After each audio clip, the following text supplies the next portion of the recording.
नर्मदे हर व्यासपीठातून पलीकडे असलेल्या बरकाल आश्रमातून रोज 2 सेवक इथे येतात आणि या नावेने नर्मदा मैया पार करून पलीकडे असलेल्या शुकमुनींच्या अर्थात व्यासांचे पुत्र भागवतगार शुकमुनी यांच्या आश्रमापाशी जाऊन तिथे बसतात. तिथे उभे बघा 2 जण आणि ते परकीवासींना काय हवं नको त्या वस्तू देतात.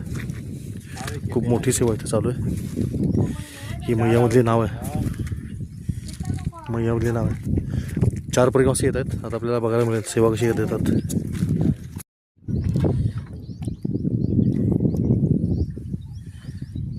नर्मदे हर व्यासपीठावरून आपण चाललो आहे शुकमुनींकडे. परिक्रमासी येताना दिसतात बघा आणि त्यांची सेवा करण्यासाठी इथे 2 सेवादार थांबलेत. सुंदर असा हा नावेतला प्रवास.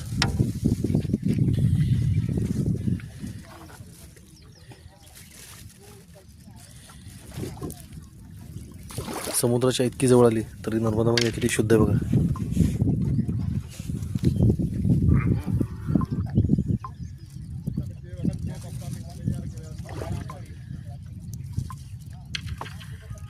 परिक्रमासी येत आहेत. आपण बघूया कोणी ओळखीचं भेटते का.